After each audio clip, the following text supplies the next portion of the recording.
A slight delay. Now, Rumble Studio was good.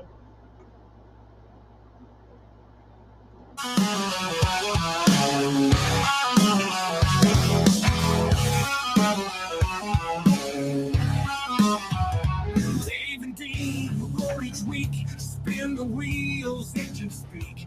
Tracks of fire, dust and smoke, southern skies, the throttles choke. Fast and fierce, racing souls, tearing through the endless cold. Twisting metal, thunder growls, screams of tires, dirt that scowls. Cranking loud, boys, let it blast. Roads of fury racing fast. Southern Fried Racing hours here. Fuel the fire, shift the gear. Every lap a rebel's dream. Gasoline, hearts and the scream. Dave and Dean crown the track. Each corner fight, ain't turning back. Cranking loud, boys, let it blast. Roads of fury racing fast. Southern Fried Racing hours here.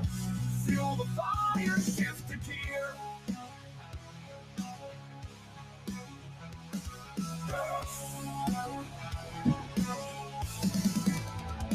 Nights alive, wheels embrace. Burn the streets, set the pace. Hours, speed's the creed. Southern Fried Racing breed.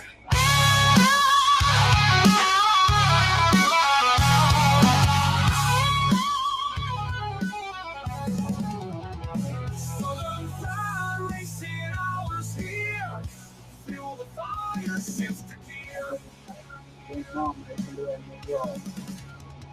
Nights alive, wheels embrace. Burn the streets, set the pace. Hours. All right, there we go. Southern Fried Racing Hour live on the air. Thank you to all those that are in the stream already. It is Tuesday. Dave and Dean and James, who's with us tonight. They see you well. And I didn't realize James on that channel doesn't show you. They're looking for you. And so I'll have to figure that out. We're figuring out logistics in the studio as we go. So James is looking to wave at himself in the other monitor, and it's not. And Mom has given us a like already. Dean. Right. Hey, Mom. So, but they do see James on screen. He just doesn't see himself. Well, he does at the top. I'm sorry. There he is. You can see yourself. Wave. Do the wave. Have you ever done the wave at a sporting event? Yeah. I've done it a few times. I find that people love it or hate it. I'm not a fan of the beach ball, but I like the wave. Yeah, the wave's kind of fun. So we're waving back at you. And if you wave at us, we can't see you. Hey, it's a lot of fun. We always look forward to the racing hour. And what a great race. We're going to do some intros here. We're going to let James tell about himself. And, I mean, we know about him. We could tell you some stuff about him, too. But we're going to let him tell about himself. So, James, tell the listeners who you are. First of all, I want to thank you guys for inviting me on your show today. Absolutely. I really enjoy tuning in when I can. And I want to start off by saying that I'm a Christian and I owe everything I have to my Lord and Savior, Jesus Christ. There you go. For without him, I am nothing. And I know that. Absolutely. And I have a beautiful wife and two beautiful daughters that I love deeply. And they're currently at Scouts right now. My wife is a troop leader in Lafayette. So my oldest daughter is in Scouts, and my youngest daughter just goes there to eat the popcorn and enjoy, the fellowship. And so they, having my daughter in the Girl Scouts, she's learning about, teamwork and good things like that. So she enjoys doing it. She used to be a cheerleader, but now she does Scouts. So they enjoy it. Well, that sounds like fun. That's a busy time. How old are your kids again? My oldest daughter just turned 7. My youngest daughter just turned 3. Oh, man, I'm getting old. Well, all right. And, man, they gave me notes. Dean's got notes, and I've got some video we're going to show, too. And you had on here number 2, James, Dean Potts or what is? I want to Dean know about Potts this. or. Dean Potts or Okay. Dean wanted his handle to be Dangerous Dean Potts. That's right. But Dean doesn't realize, or maybe he does, that the first letter of Dangerous is D. Right. The first letter of Dean is D. What's the first letter of Potts? P. So DDP, Dean. What do you think about that? I like that. I like that. DDP. Okay. Hello, Killer Carl. How you doing, buddy? It's good to have you in here. Thanks so much for popping in. We appreciate you, man. Everybody give Killer Carl a follow on the Rumble side of things. We appreciate those that have come in Instagram, Facebook, and other streams that we have. We thank you so much. Hope you've had a good day, Killer. I'm sure you're doing a show tonight. I guess you could leave, pop that in there. I'll probably get in there a little bit and while I'm doing some work and say hey. So DDP, you okay with that? Oh yeah. Yeah. DDP. Okay. Well, all right. And you've got a note here about Winter Circle. Winter Circle. It says payday. Yeah, I found an interesting story, and it was a picture, and it was of Dale Earnhardt Jr.'s first win, first NASCAR win. Can you guys guess how much he made on his first NASCAR win? You may already know, Dean, but can you guess? I'll say 2 million. Oh, you're talking about On just a win, Dale Earnhardt Jr. No, Junior. His first. We're talking about NASCAR or Yeah, NASCAR. the senior circuit. Yeah, $100,000. it was for $50,000. That was off a long ways. And they all changed that in 2017 to where the payday for your first ever NASCAR win, for like if you win Daytona or if you win Talladega for your first time, the payday now is not as much anymore. But if you're a legacy driver like Denny Hamlin or Dale Earnhardt Jr. or Chase Elliott, you still have a good payday, even when you win. But the Bubba Watsons, those kind of guys, they don't get paid as much per win like the legacy drivers do because they're already grandfathered in. So they say, well, we can't change their pay, but if you're a new driver, you're not going to get paid that much per win. So I didn't know if y'all knew about that story or I not. didn't know that. I thought it was interesting, Yes, with it is. NASCAR and how they get paid. I didn't know that part. I did. I know that those agreements are. There's a lot of things people don't realize about the numbers on the car, who owns the number, Yeah. how that money's distributed between the owner and the driver, and things like that. So I would say, I mean, they love the money, I'm sure, but most of them would probably do it no matter what they paid. They just Right. love racing. But hey, money's great, right? Absolutely. That's right. Number 4, he says, could Richard Petty win a race? Now, do you mean now? Who do you think, out of all the retired drivers, I know Jimmy Johnson still kind of flirts with it, but out of all the retired drivers, who do you think could step in the car today and go out there and just win a race? Of the retired drivers. Of all the retired drivers. I'll say Rusty Wallace. Rusty Wallace. Wow. I don't. It wouldn't be Richard. He's just too fragile right now. Yes, I agree with that, but he's won so many. I know. I would say if somebody that stepped in the car right now, it'd probably be somebody like up in the booth that's broadcasting right now, or a Tony Stewart or somebody like that. I think Tony Stewart could. That's the one that pops in my mind would be Tony. I like that. I like that. Yeah, I like that. I think Tony, after his, I didn't mean to interrupt you. No. After his incident with the person on the track, it might have changed Tony a little bit. It changed his mindset as far as racing goes. But Tony, I would say Tony over any of the other ones because, but they all, even when you retire, if you're a wrestler, NASCAR driver, and Dean had met Chipper Jones. And he asked Chipper Jones, Chipper, could you still play? And Chipper told Dean, my mind says yes, but my body says no. Right.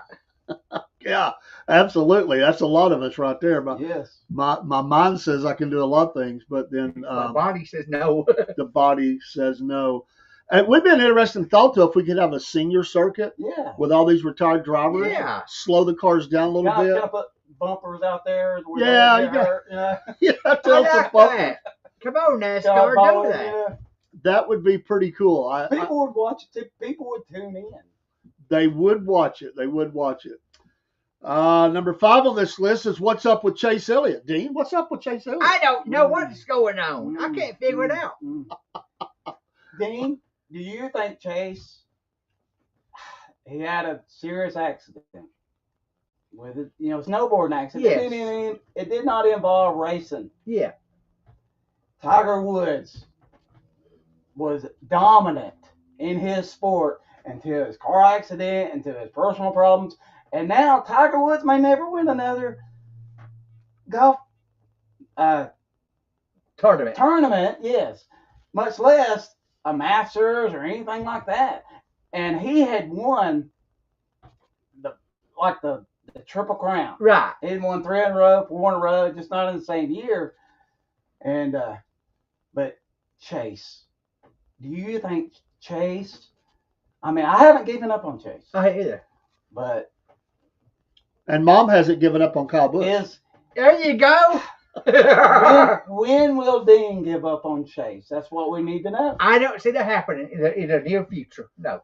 Yeah, I don't think Dean would do that this year No. or next. No. How old is Chase? Hey, I think my last calculation, he was 32. He's still got some racing in him. Yes. I think so. You can race, but can you be competitive? And here we are with Kyle Busch. He's racing. He's on a team, but if you go 2 or 3 years without winning, you'll still have your fans. But what happened? Are you past your prime? Where is a NASCAR driver's prime? What determines that?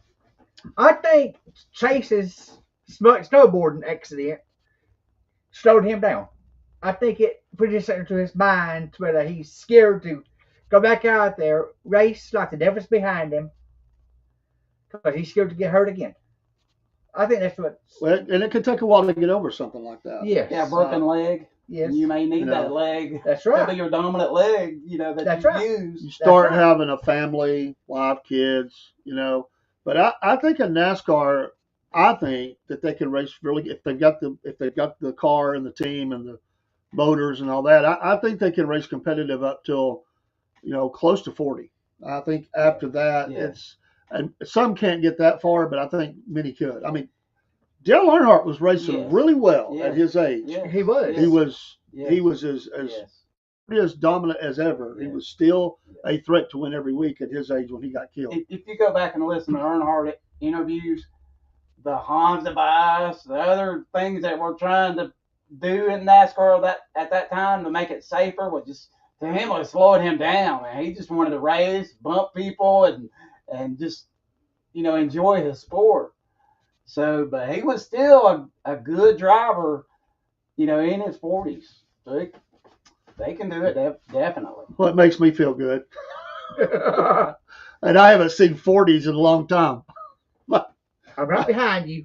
I'm glad in podcasting there's not an upper ceiling for that, Right. unless you lose your mind or something, which I may have already done that. But I still think that Chase Elliott, because he has such a great team, they're going to put it together. I still think there's big wins ahead for him.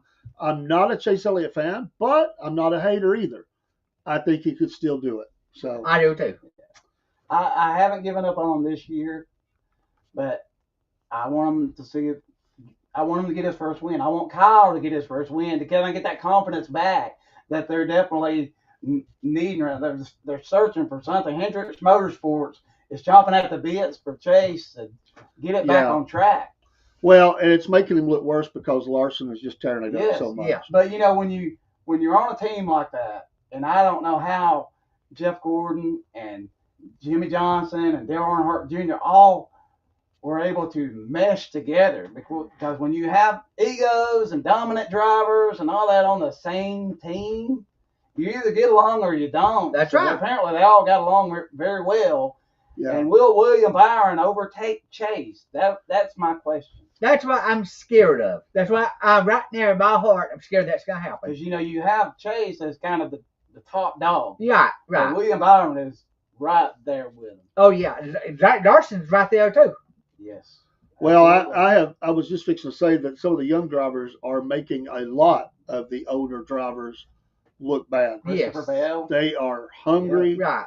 They've got really good race teams, and I mean, even a Josh Berry with the Wood Brothers has put pressure on them. Oh, yes. And got that win. I mean, there's a lot of balance in the sport right now. They are. They really are. And I think Denny Hamlin's win made a lot of the older drivers feel good. Yeah. Because they were like, okay, here's a guy that's won in the past, Right. and he's winning again. You're right. So maybe we'll see in the next few races some of the other older drivers like a Kyle Busch or Chase Elliott kind of make their way back up there. But Kyle Busch went down when he left JGR. When he went to RCR, that hurt Kyle Busch. Well, if you have a good team, a good pit crew, a good crew chief, then you go to a guy that's okay. Some of that has a lot to do with it too, I think. Right, right. The last good win that RCR had was Kevin Harvick. When Kevin left RCR and went with SHR, that helped his career too. Yeah. How old is Harvick? I was wondering that the other day. He just looks like the elder statesman right now up in the booth. He does. He just looks different to me. I mean, he's I don't know. He looks thinner to me or something. He just looks. I don't know. I was wondering about that. All right, James. You said you have on your list of notes that you wanted to bring to the show. My home church. Okay. I attend Second Baptist Church in Lafayette, and it's a mission church. You talked about mission churches last week and how important they are and Absolutely the role they play, and we have different missionaries from around the world visit and share the gospel and their stories from other countries and around the world, and we raise money for them. That's what the mission churches do. That's right. They raise money for the missionaries. So people from my church have been to China. They've been to other places around the world spreading the gospel. Sometimes there's a story you shared recently that, can be very dangerous. Sure. Yes. So, my pastor's name is Mike Peterson. I'm not sure. I don't know if you know him or not, but I don't know personally, been a but I pastor know for of him. a long time. Yeah. He's a very good man. He reads from the Bible and tells it like it is and doesn't sugarcoat too much, like some of the churches nowadays will. They're afraid they're going to run people off, so they kind of are careful what they say. Right. And you know that's not the reason why you're a pastor. You're supposed to lead people to Jesus and all that. And some of them wanted to lead them around the block instead of lead them through the middle. I don't know. It's just me, but years ago, back in 2011, I attended a church in Juliet, Georgia. And if you're not familiar with Juliet, Georgia, that's where they filmed the Fried Green Tomatoes movie. Yes. Familiar with it. And the pastor's name there was Daniel Holloway, and that's where I was saved. I was saved, over the telephone. And how can you be saved over the telephone? I was saved over the telephone. It can happen. Absolutely. It can happen. As long as you give your life to God and you mean it, That's right. you can be saved. That's right. So, Amen.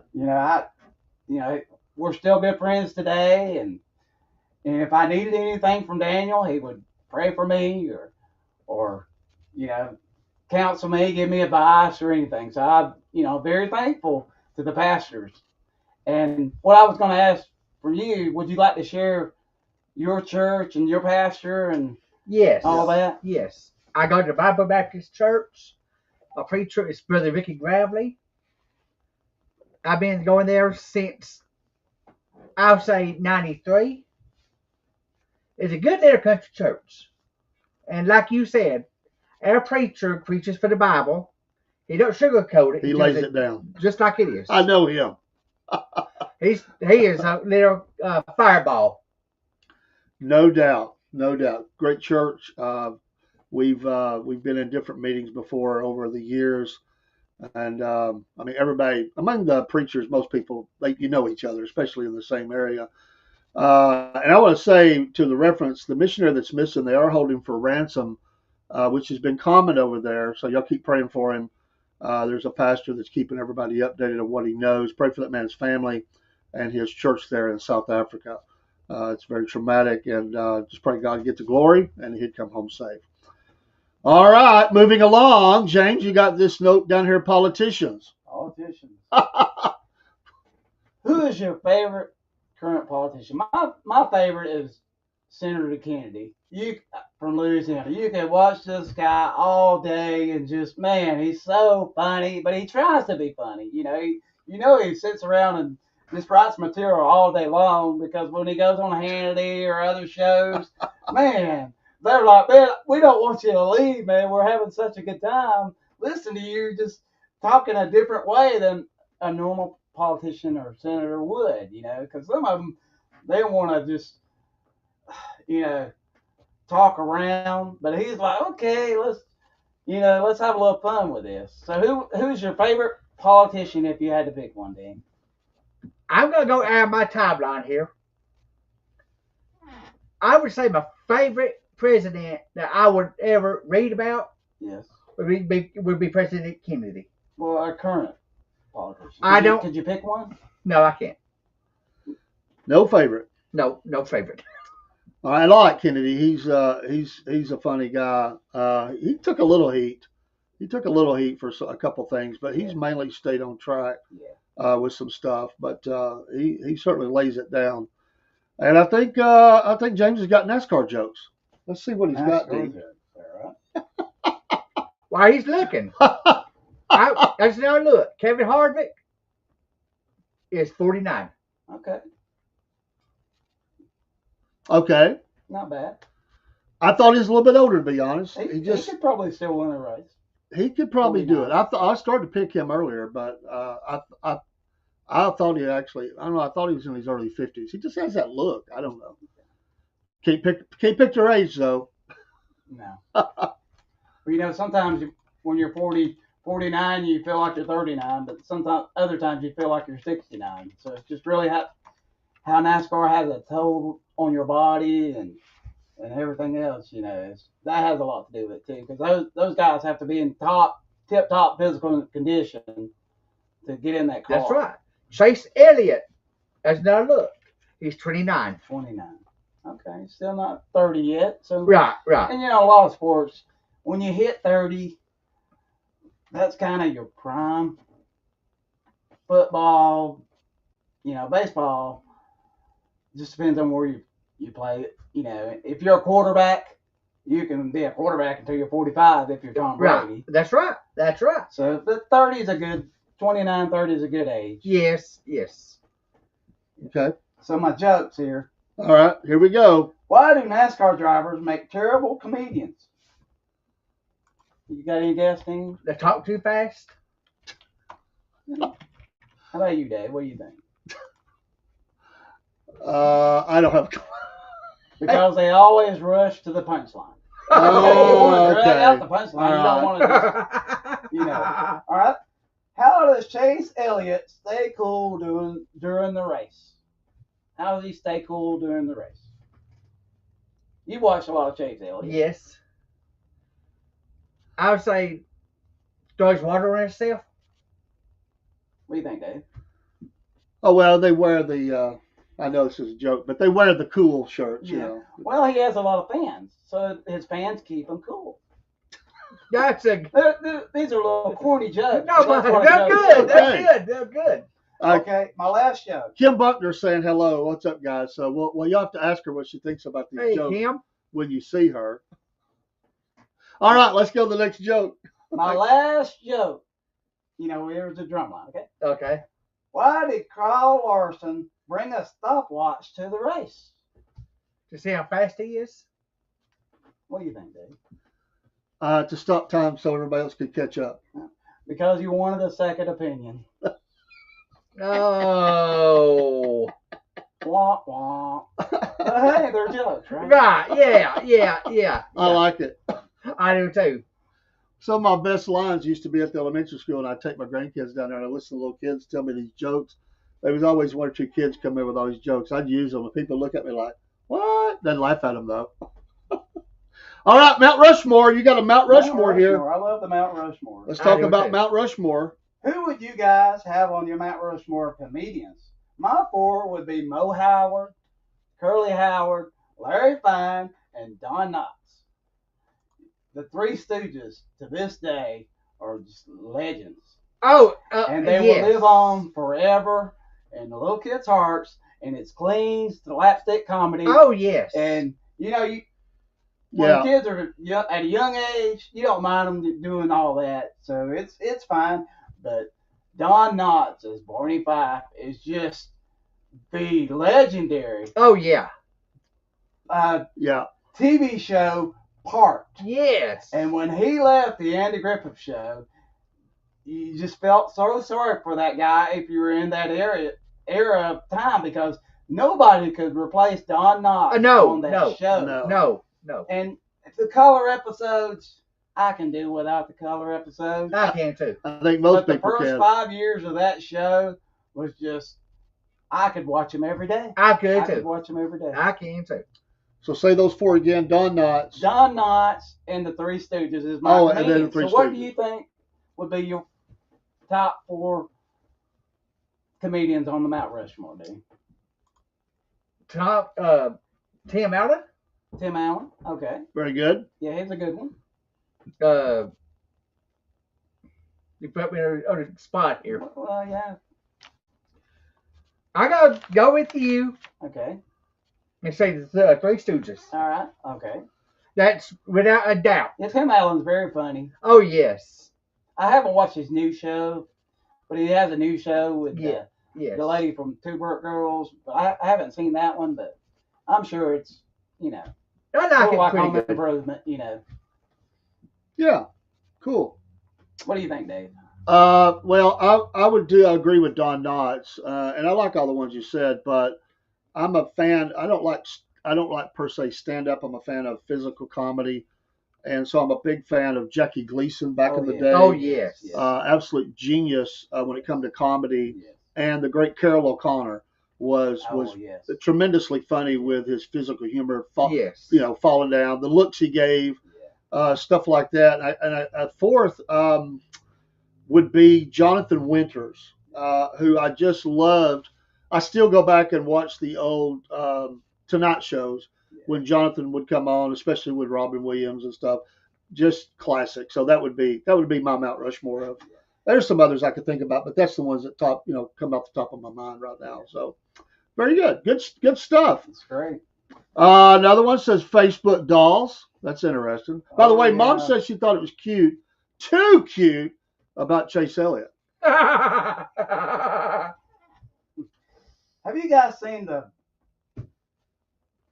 people on Facebook posting the doll versions of themselves? Yes. Like the action figures? Yes. I have seen that. And mine, if I had an action figure of myself, it would probably come with a diaper bag, sippy cups, and something with a Shaw logo on it. So what would your action figure come with, Dean? It's got to be something with NASCAR. Just something. It would. It would have to have a NASCAR, you would think, right? A NASCAR ball count. All right. There again, you put me in a spot. I thank you for it. Okay. Skechers shoes. All right. Skechers shoes. There you go. Comfortable. Eyeglasses, because I can't see without them. Yeah, that's fine. That'll make you. Yeah. That goes. And I would say a NASCAR jacket. Okay. That's it. All right, how about you, Dave? What would David's accessories be with his action figure? A microphone because of the podcast. There's absolutely no doubt about that. Georgia football would Oh, yeah. be a part of that. What else? Man, there's so many different things I could think to put in there. Um, probably I would probably have something that for my friend who was, because it's special to me, who was murdered, and just to memorize him by. That would Yes. be in my pack, Yes. and probably something that's smiley. I like to make people laugh, and do that. Kim says I would say Bible. Yes, I would say a Bible. Yes.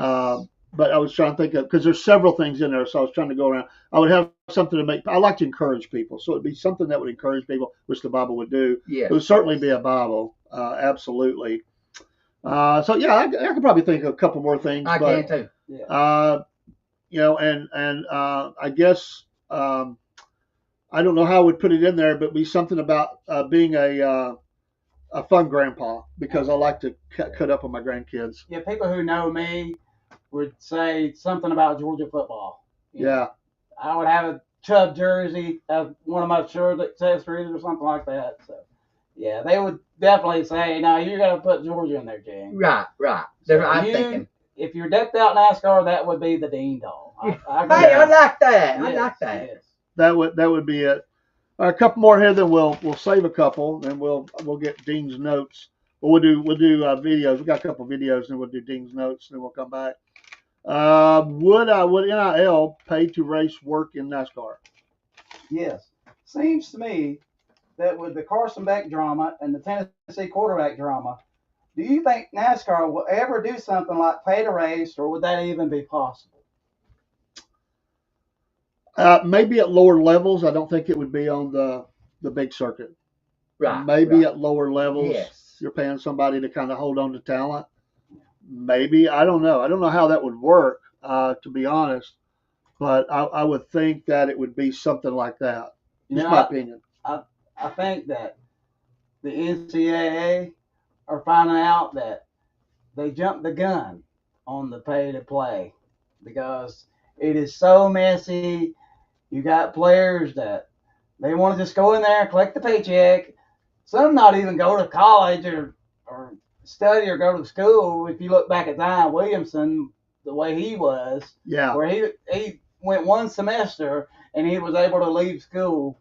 So to me, maybe it's too late, but they need to regulate the NIL bad. Well, there's no doubt about that. They're going to have to. I think they've got a little something on the way anyway, but we'll see about that. I think there's issues there. There's no doubt about it, and I think they've got to tighten up on it a little bit. It's getting out of hand. I think everybody knows that. The coach is warned about it, and I would agree with that statement. Hey, folks, don't forget our program is brought to you by Patriot Mobile. Patriot Mobile, make the switch today. Support an America First company who believes in the First and Second Amendment. They are pro-life. You can't beat it. They love America, and you use that promo code Cornbread. In fact, they just contacted me today, and everything is set up. We're finally fully onboarded, and they're now sending us some digital images and stuff that I ain't even downloaded yet. Our landing page is there. We're going to run a quick commercial for Dubby, and then when we come back, there'll be a couple of videos that we will play, and then we'll get back into. We'll go to Dean's notes. Yeah. Right. And then we'll come back around to James. Good to have you here, Dean and James. Welcome to Southern Fried Racing Hour. It's probably going to be more than an hour tonight. Yeah, I like it. Yeah, I like that. We'll be right back. Thanks for watching. Hey, Southern Fried Podcast fans. This is Dave the AM for the Southern Fried Podcast. We want to advertise for W, who's got some special things going on. So are you tired of those energy drinks that you drink and they give you the jitters and the crashes that come from the typical drink? Look no further than W Energy Drink. It's a revolutionary new beverage that will keep you energized without any of those downsides. For a limited time, folks, W is offering an incredible 30% off on everything they sell. That's right. You can stock up on your favorite flavors and save big while enjoying the smooth, sustained energy that only W can provide. I'm a customer member, and I can testify to this. I love this drink. No shakes, no crashes. And if it can help my mental acuity, I'm happy too. Awesome. They have a unique formula that provides you a perfect balance of focus and vitality without any of those unpleasant side effects that we don't want. No more of those shaking hands, crushing you in the middle of the day. Just pure, clean energy to help you tackle any challenge that comes your way. But don't wait too long. This 30% offer won't last forever. Go on over to Dubby's website now and start shopping. Remember to smash that promo code Southern Fried into the area where they ask you to put that in there, and it'll help us as well. You're still going to get the 30%, but it'll let them know that you are supporting us, and so we appreciate it today. So try Dubby Energy Drink and experience the difference for yourself. Your body and mind will thank you for making the switch to the energy drink that truly delivers on its promises. Don't miss out on this fantastic opportunity to save big and upgrade your energy game with Dubby. Don't forget, use that promo code Southern Fried. Well, we talk about Kyle Larson and his dominance at this racetrack, and you talk about hard to pass. You talk about all the different things of whatever you want to talk about, but he has just made a living out of going fast here at Bristol Motor Speedway in another dominant day as we see a battle for third place here between teammates. Gibbs and Briscoe with 2 to go. For Larson, I know he's got to be thinking about this truck race now. I mean, so close to the sweep. Finished second, had a chance to win it. Late caution foiled his chance, or he would be grabbing the broom that Kyle Busch has used here twice, sweeping the weekend. And that's what he's after. He wants one of those bad. He's tried at Homestead, tried here, so close. The goal today was to win one for John. In the memory of John Edwards, Kyle Larson dominates and wins Bristol. We're back here in Victory Lane with Rick Hendrick's right-hand man, Jeff Gordon. I do want to mention over on Fox, Long Beach Grand Prix is continuing. Kyle Kirkwood, the leader, if you want some live racing. But a lot more to cover here, and we will, as we are live on FS1. Jeff, first of all, congratulations. And I mentioned the emotion through the years that Hendrick Motorsports has dealt with, but having to channel the loss and the grief during the week of somebody important to the team. And our thoughts are with John Edwards' friends and family. But to get the most out of your driver and win a race, you can almost feel it that something good was going to happen here for you. It's been a rough week, I'll be honest. I lost somebody who's like a brother to me and so many other people that he impacted. So the outpour, I just want to say thank you to everybody that has been sending messages, making phone calls, the tribute here on the car. And, Kyle obviously was very close to John, and John did a lot for him. So you could tell he was driving with the passion out there. And I was looking at that right front fender over there. That made me a little bit nervous early in the race. But what a just dominant performance. And this one is for John. And, he would not want the limelight or any of this attention. But I know how proud he'd be of this performance in this team. What are the nerves like for you as it's closing down to the end? I mean, you've been in that position. He hit the wall with just a few laps to go. You're watching that all happen. We saw Bowman have an engine issue early. Like, what's that like from your perspective? You just no cautions, please. But, he puts it on the edge and runs so hard. He was working traffic, and Denny, just didn't know what he had left. And the car looked like it was edgy that last run. I saw, him working the bottom and the back step out a couple times. So I knew that he was working hard in there, and just, was just hoping that, that he's gonna be able to, just sort of keep that gap so he didn't have to push too hard and make any, kind of mistakes that were forced. And when he got in the he was working hard on Keselowski to get that pass, and he started working a little bit too hard. And he realized I didn't need to, so I'd like to see him back off there. And he's such a talented driver who goes all out, and maybe that's you don't rein in a wild horse who's got the ability to go off and race, but certainly the whole tire management was such a concern coming in, and that's something he doesn't seem to ever worry about with his success. How did you feel about how he handled that? And that really wasn't as much of an issue, I guess, in the race. Well, he's just fun to watch, especially at a place like this. Look what he did all weekend and Friday in the truck, and yesterday in the Xfinity car, dominating when they're dominating it tonight or today. So, you have to let him be Kyle Larson and give him the car. He likes it to turn, likes it to be free, and he likes to put it on the edge. And, maybe sometimes it bites him, but, you got to take that because he makes such great moves. He's such a great, part of this race team and this whole organization. puts wins up on the board and goes and win, battles for championships. So this is a big weekend for all of us, and very proud of that. Yeah, and you heard from Mr. Hendrick, I'm sure. Oh yeah. No, I couldn't get any reception, but I finally did over here and handed the phone in to Kyle, and he just, this one's for John, and he, it's so much emotion with this company, and he's just really proud of that. Of course, we're a little bit bummed about the 48. We got to dive into that, but the 24 drove up there and had a good finish as well, and no, he's just really happy. Nice break. Enjoy the offering. Thanks for coming over too. Yeah, absolutely, guys. Thanks, Jeff. And we're back. Larson dominated, gentlemen. He just absolutely dominated. And we did have him. I think all three of us had Larson as a potential winner. Yes. Did any of us pick him as the winner? I don't think I didn't. I know I didn't. He was in our top three. He was in the top three. You had Hamlin as well. Yes. I think I had. We were leaning toward Bubba, I think. I had Bubba first. I don't know if I can put Hamlin in the top three. I should have wrote it down, but I know I had Larson as he could win. Yeah. And I think I picked like a Bell or somebody that could come up and win. He was due. But Larson just proved us all wrong. He ran like a madman all day long. Yes, he did. Usually if you go with Byron or Bell or Larson, you can't go wrong. You can't go wrong. It was a clean race, though. What do y'all think? Oh, yeah. Clean race? Yes. There was a little bit of bumps. Yeah. This year has not really been that chippy. It hasn't. Usually you have years, man, where every other race, they're just mad at each other, getting in fights after the race or chasing each other down. But there's not been much of that. There hasn't been this year. Kyle, if you don't want a little kid listening to Kyle Busch's radio. This is true. But other than that, there's not been that much chatter at all.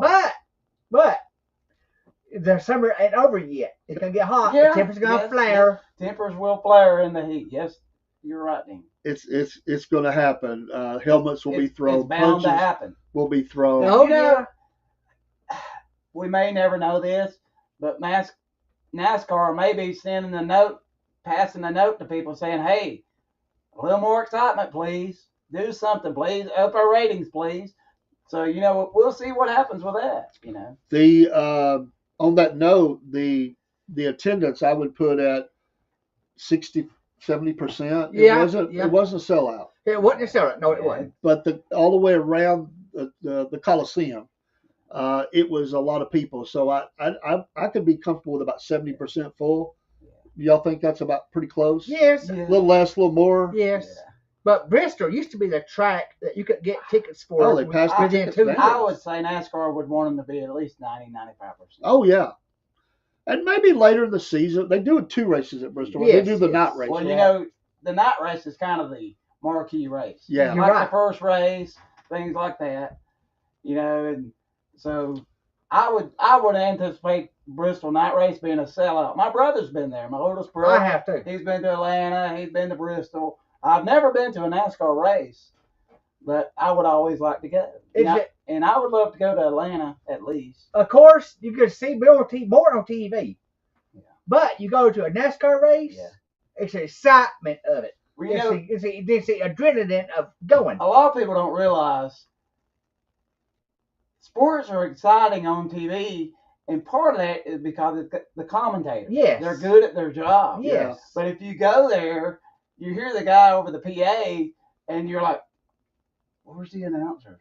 But you get to see it live and in person, and if something happens, you can go back and tell your family, forever. Yes. But don't expect the same experience. That's right. What I'm saying. That's right. I was at a Georgia game in the pouring down rain, and I was like, man, I could have watched this at home and saved money, but to be there is irreplaceable. Georgia game.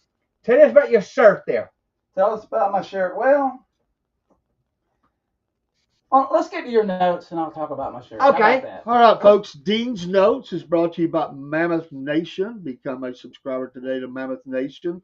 And Dean, take it away, brother. Okay. Bristol Motor Speedway. As you know, it's the last great Coliseum. Yes. I don't know that I knew that. Oh, we got Rob coming in. Rob is in the house. This is a shocker. I didn't know that Rob was going to show up, but we're glad he did. We're in the board. We got a room full now. Oh, what y'all doing? Y'all thought y'all come over here without me all the time? I don't think so. Well, hello, Rob. Hello, Rob. Why are we so small? Well, we got multiple cameras and stuff. You can move it around however you want. You know, Mister. Well, that looks not good, Rob. That looks better. Me and Dean's bigger. There you go. We'll let y'all be bigger. It'll be all right. Well, Dean's going to tell his notes anyway, so he's already in this. I don't know that I knew that it was called the Last Great Coliseum. Yes. It's the Last Great Coliseum. Yes. They actually have that on the track. I didn't know that. I learned something. I saw that during the race. I went, okay. And I think you had mentioned that. So yes. Good note. Okay. Next. Are we talking about the greatest race car driver of all time? Well, after Dean's notes, I'll let you talk about what you think is the greatest race car driver of all time. Just here's note. Come on, Dean. All right, Dean. Kyle Larson to run all 3 races. And he did run all 3 races. But he got shut out in the first truck race. He did. I didn't get to see the truck race. You let me know it was on. But he did get, he did win that. But he's amazing. So no truck win though. No. All right. Bristol sits on the border of Tennessee and Virginia. Yes, and I have been there many times. I just haven't been to the race, but I've been on the Tennessee side and the Virginia side. There's a great church, matter of fact, speaking of churches, on the Virginia side.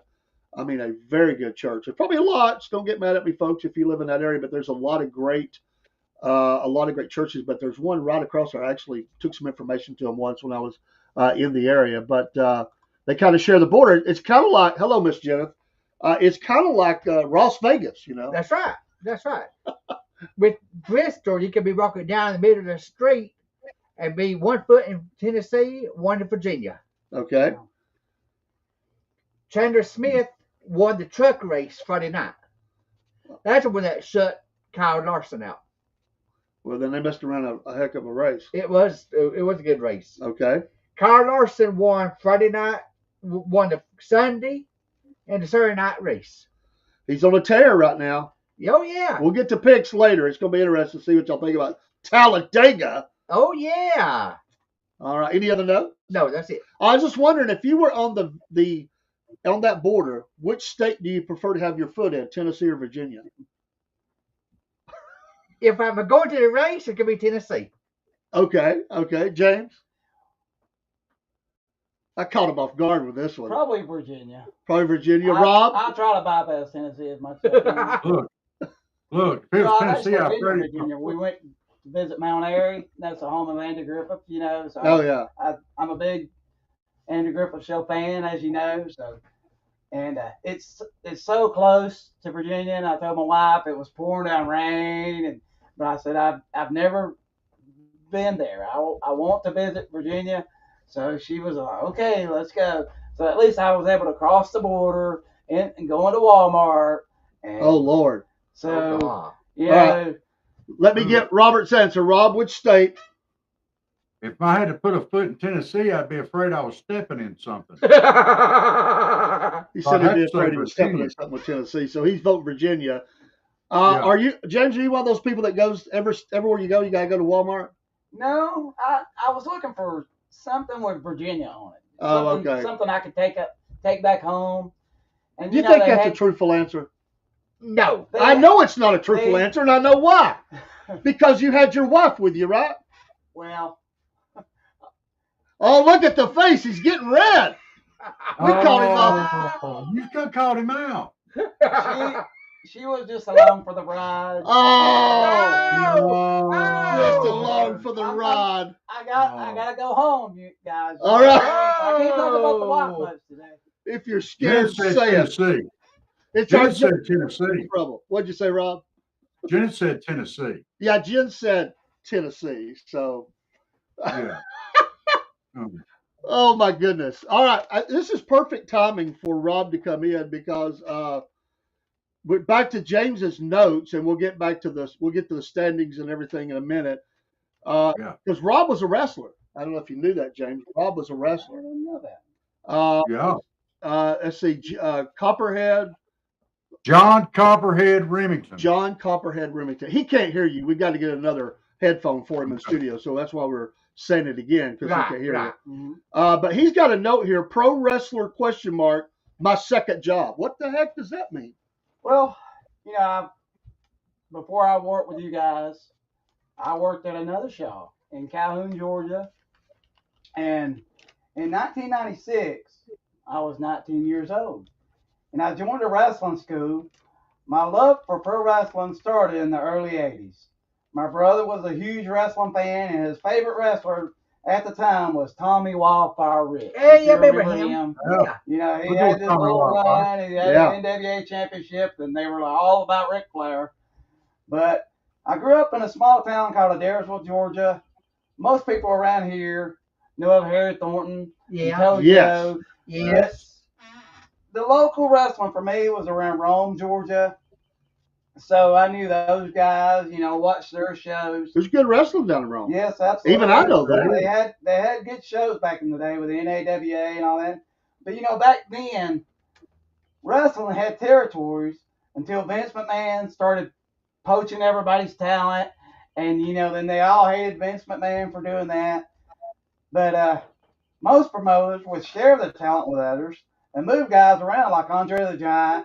So their shows would not get stale, and they would always draw crowds with new faces. Correct. So wrestling, in a way, is like a circus. You have to travel from state to state, and sometimes Puerto Rico or other countries to make good money. That's true. You cannot stay in one place and make good money. Unless you're, you know, the guy everybody knows. But anyway, most well-known wrestlers would wrestle 300 days out of the year back then and left them little to no family time. But when I was a kid, around 12 years old, I met Jim Powell. And he's a local I know this is. But I met him at the flea market, and he preaches around this area. He does. And he owned a Real Deal store recently in Lafayette. And did he not own it anymore? No, they tore it down. Oh, I didn't know that. Yeah, he sold it to another. All right. You know, he's close to retirement age, so maybe he wanted to just retire. So anyway, him and his partner, the Nightmare, were in Rome. Oh, I like the name. And you know, he wore a mask, so anybody. I'm liking it more. You know? And I was at this flea market. And the guy took his mask off. And I got scared because I was right next to my dad. You know, they set up, they had their booth with their memorabilia, magazines. Everybody had a wrestling magazine if you were a fan of wrestling. Right. They had masks, you know, they had all that stuff. And so, you know, I was a big fan of this tag team. They were called Georgia Power. So what name, you know, you got to have the name. You got to have the look, and you got to have the name. So they had it all, man. I was just so starstruck by those two guys. Okay. So anyway, I came up with a name for myself. Most wrestlers use a name that's not themselves because, you know, if you go to a place, they may let you keep it, or they may want you to change it. You know, if you got long hair, they want you to cut your hair off. You know, it just depends on who your promoter is. And how Rob says he ain't changing his name. But yeah. You mean the association or the place you're wrestling? Yeah. Would want you to change your name? Like a Vince McMahon, he wants the rights to your name. Oh, okay, I get it. If you copyright and trademark your name, he can't touch it. But you know, a lot of guys like Samoa Joe and The Rock. Yeah. They figure out a way to keep their name to where they keep the income coming in for themselves. So, you know, there's ways around it. But anyway, my full circle moment in wrestling, when I was in the ring with a Nightmare, my boyhood dream had came true. I was in the same ring, and man, I was so nervous. And I was like, get it right, because you're in there with a legend. Yeah. So when you're in there with a legend, it doesn't matter if he's a legend on TV or a legend of the area. You want to impress the legend at all costs, because you don't want that legend chewing you out when it's over with, because he will. If his match isn't the way he wants it to be, a lot of those guys will let you know. Rob, you agree with that? Let me tell you something. I was the legend. Oh, you were the legend. I was the legend. My question to you guys. All right, here comes. You always want to make guys, no matter who they are, you always want to make them look good. Always. Yeah, you won't make them look good. It Yeah. don't matter. Yes. And Rob's real quick before I wrestled, if I was wrestling Butter Knife, McCoy, or whatever his name was, or Jake the Snake, you always do your best. And who was the most named wrestler that I forget who he was? Jake the Snake Roberts. Oh, Jake the Snake. He wrestled. Yes. Yes. Okay. Got you. Yeah. Got you. Okay, here comes the question. I can't wait. My question to you guys. Question. Did you watch wrestling as a kid? Yes. And who was your favorite at that time? Mine was Hulk Hogan. Hulk Hogan. Hulk Hogan. Rob. Hands of Stone, Ronnie Garvin. Hands of Stone, Ronnie Garvin. Oh, something about Hulk Hogan. When you have your name on the marquee, Hulk Hogan looks a lot better than Tuba Leia. True. So he had to come up with something other than his name. That's right. To become a big star. And Rocky 3, when he was in that. Thunder Lips, wasn't it? Yeah. Thunder Lips.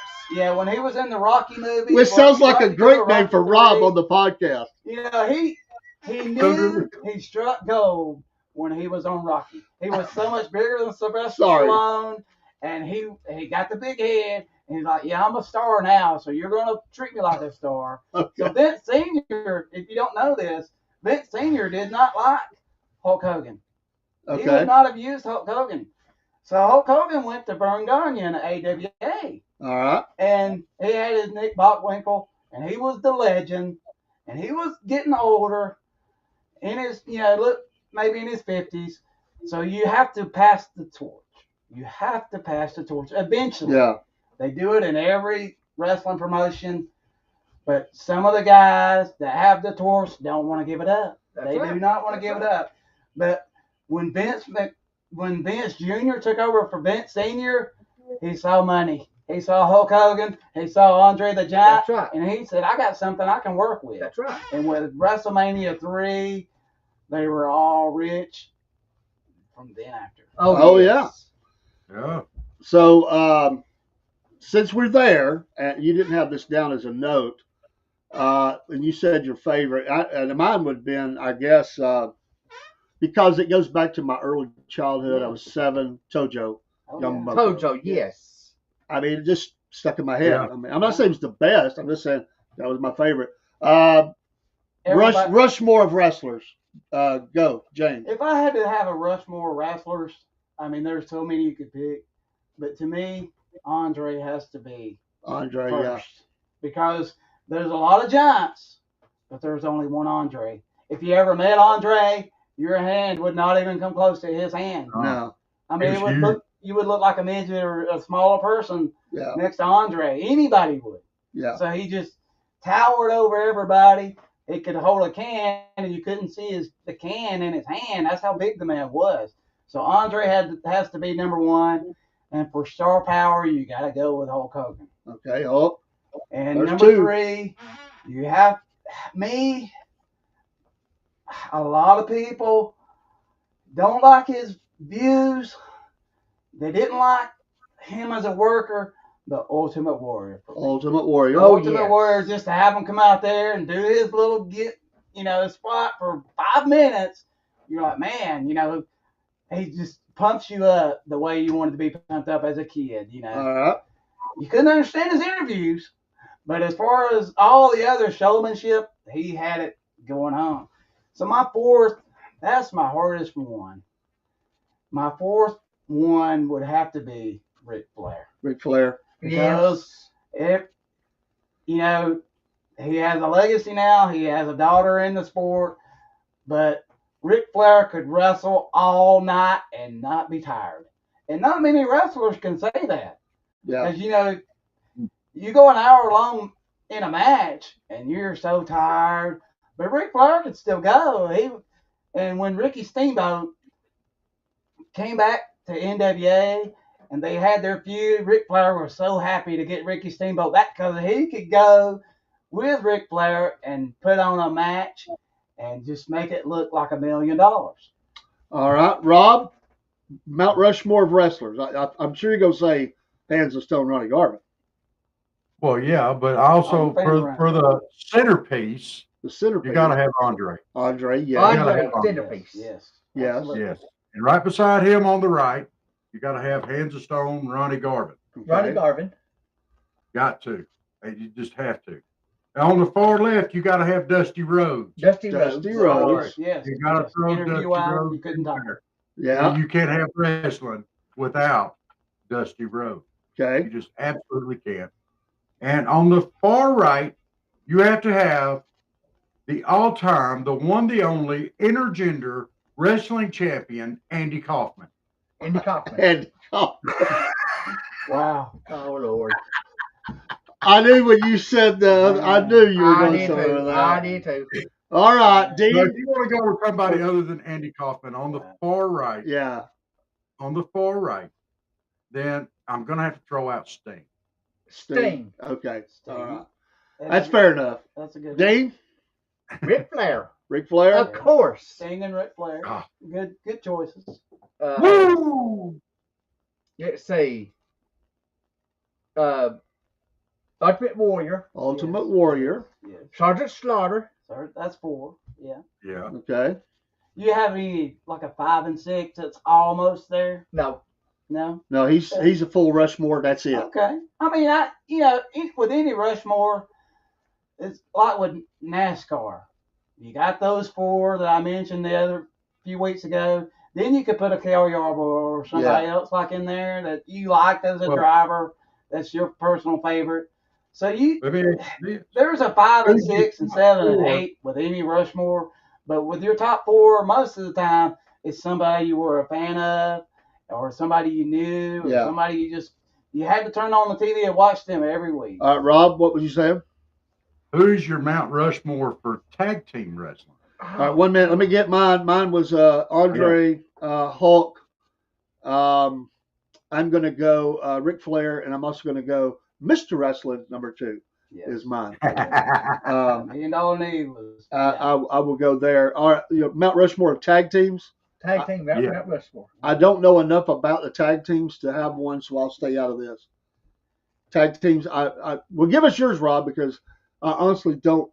I remember them doing the tag teams, but I don't remember enough about them. Well, before you say that, Donnie Massey says, I want Dean and James he wants to be your tag team manager. Okay. Oh!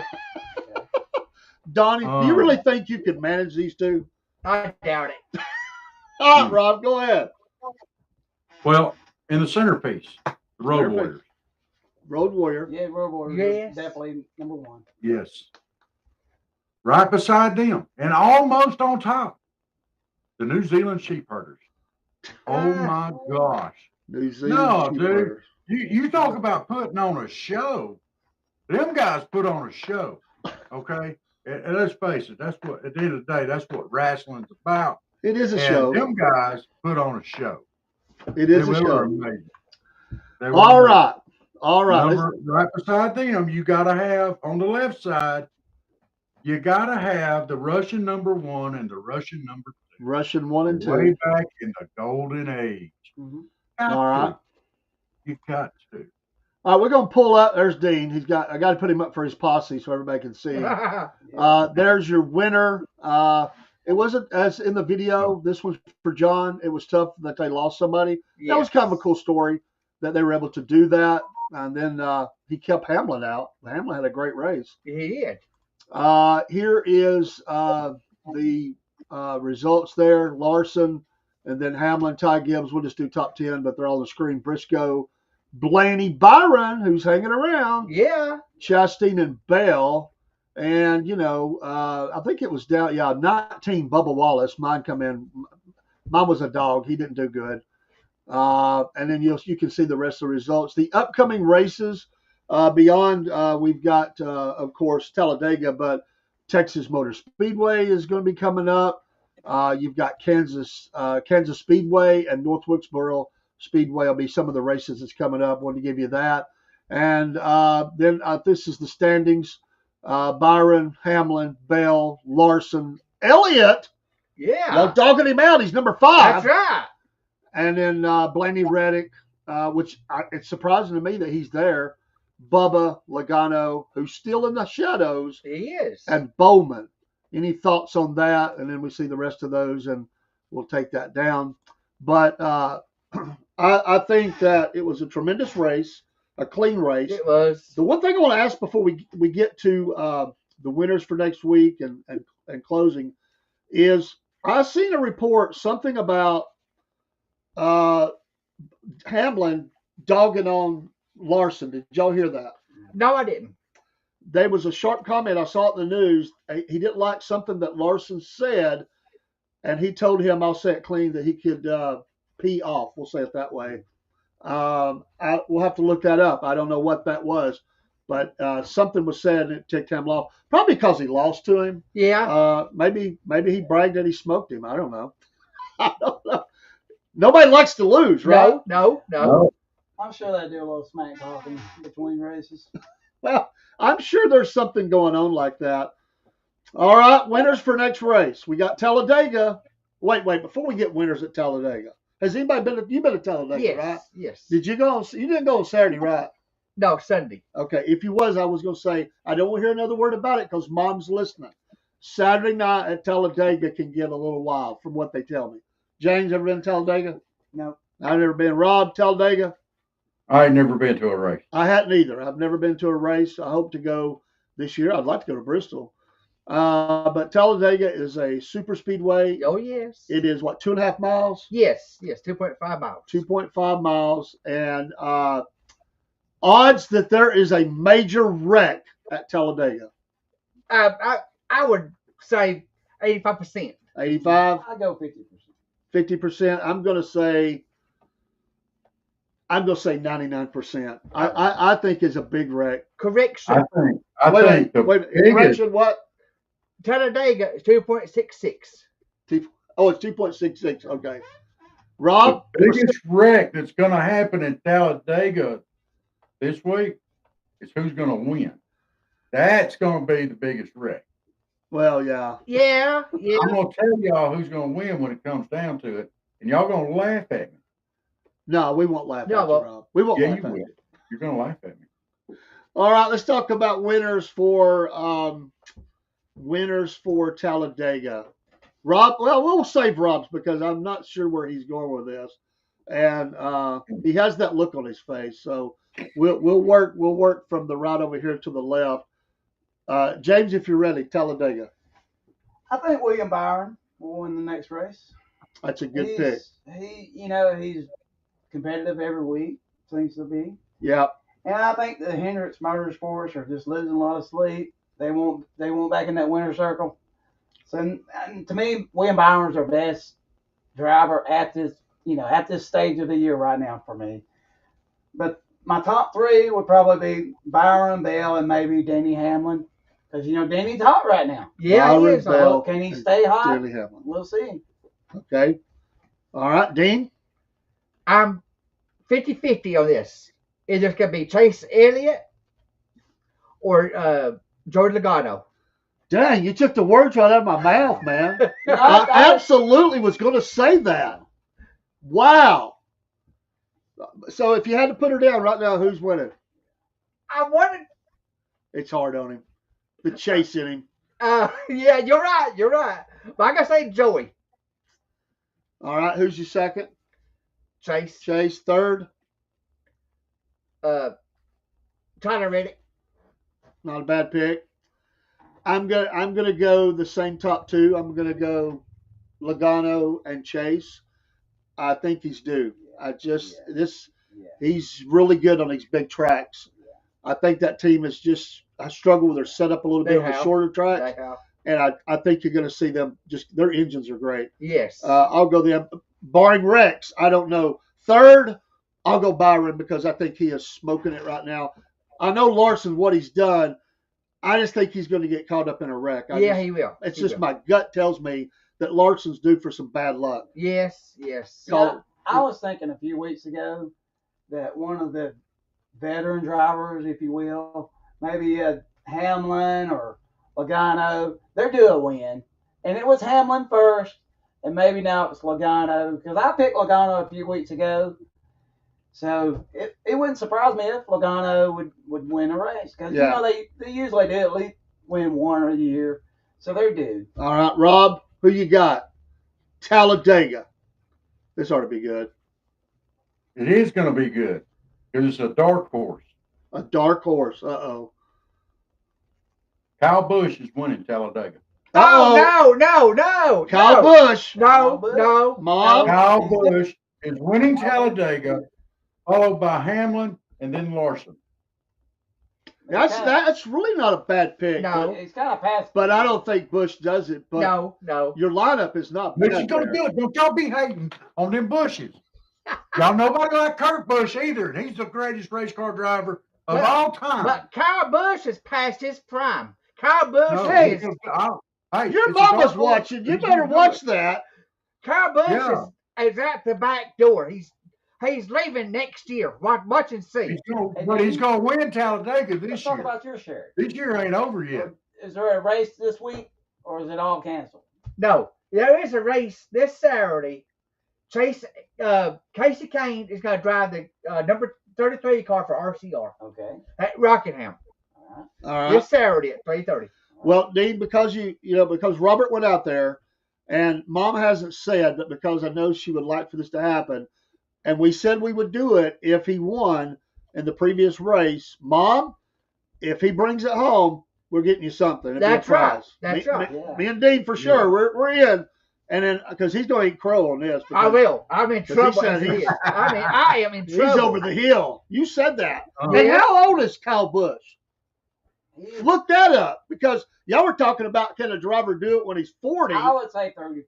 That would be my guess. I don't think he's over the hill yet, and he's been racing really strong over the hill. He was born in 85. He's born in 85. Okay. He's past his prime. Come on, Dean. Remember, you got to go home too. Wow. All right. Dean. One last thing before we wrap up and do closing. One last. You said dark horse, but I'm going to say because of a crash, who could win this race that wouldn't win it if there was that wreck? When that wreck happens, I think it's going to happen. Who's your winner out of the blue that could win this race? Bubba? Ty Gibbs. Ty Gibbs, okay. All right. I'm going to say Nemechek. That's my pick for if there's a. Mama says. You need to go shopping early. That's right. Rob, who's the dark? You said dark horse, but who's the winner if everybody else is kind of knocked out, all the leaders and everything? Who you got? It's going to be Kyle Busch because he's going to be the one knocking everybody out. I told you. Racing, dude. I told you. Kyle Busch is past his prime. Oh, man. Wait a minute. I believe wait a minute. Let me see some clarification. Rob's got words here. Of wisdom here. Let's seek some clarification here. Clarification. Okay. Kyle Busch is past his prime. Yes. What year were you born? 71. But he's not in a race car. That's true. That's true. Are you saying that you're past your prime as well? No, by a long shot, no. Miss Kay? No! Is he past his prime? Mom, don't go there, Mom. James, are you past your prime, James? Absolutely. Absolutely.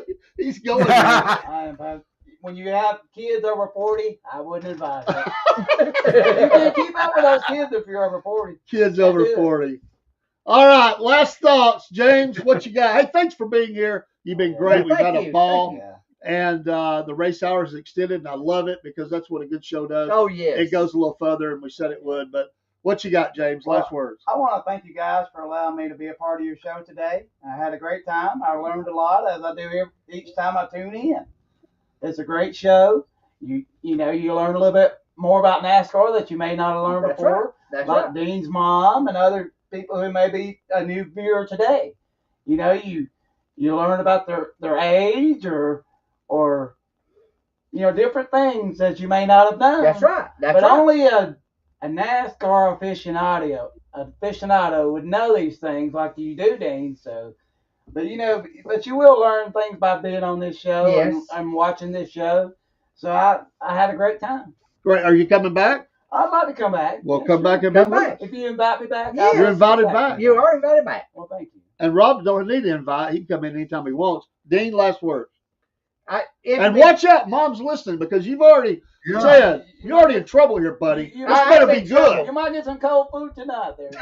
I am in trouble, but it's been a good show. I'm sorry I got you in trouble. You didn't get me in trouble. I got myself in trouble. It has been a good show. Thank you, Dean. Thanks for having your notes. Again, Dean's Notes, sponsored by Mammoth Nation. Hey, I love the show. I look forward to it every week. It makes it great to have everybody in here. Rob and James coming in. The show is growing, and I love it. All the people at the plant, thanks for watching and supporting these guys. It means a lot to them, and I know that. And we appreciate it. Rob, thanks for being here, man. It's the first time you've come in the racing show. And your last words. My last words? Go Kyle. Go Kyle. Mom says thank you. You're so too kind. Y'all had a great podcast today. Yeah. We appreciate that. We thank you, folks. Next week will be on Thursday, right? Because you work Tuesday, so next week will be on Thursday, and we'll be talking about Talladega. Rob, you'll have to come in, and that ought to be interesting. Yes. Interesting. Yeah. Folks. And I want to say thanks for bringing up your churches, your pastors. Yeah. Salvation, all that, and it'll be your testimony. I love that. And our podcast has always been family friendly and pro Jesus Christ. There you go. And we don't worry. We let the chips fall where they may. That's who we are. That's right. And we're not hiding that. So all of us are Christians here. Yes. And I would say probably most people that listen, if not all, are Christians too.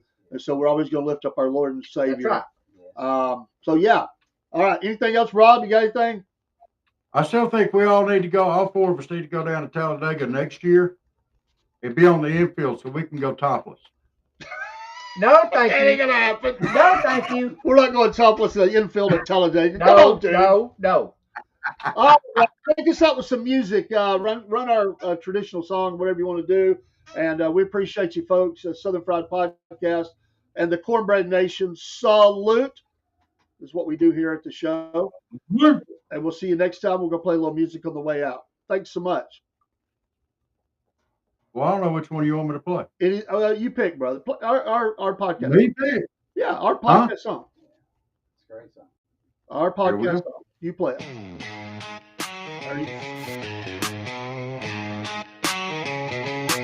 Oh, well, it's early in the morning. Grab a cup and tune on in. Robert and Dave got that southern charm. Let the laughter begin. From the morning funny to Maga Minute, ain't no better way to start your day the southern way with a little joke and pray. We're just southern folks talking southern things. Front porch swinging where the church bells rang. From Mama Said to Hum Day News, we keep it real with down home views. Sunday morning in the Word, get that gospel flow. Prayer time calls, so let's let our troubles go. Come Monday night, Mama Said is bringing the truth. And when it's night talk with Dave, man, you know it's getting loose. We're just southern folks talking southern things. Stories and sports where the good times hang. From SFP News to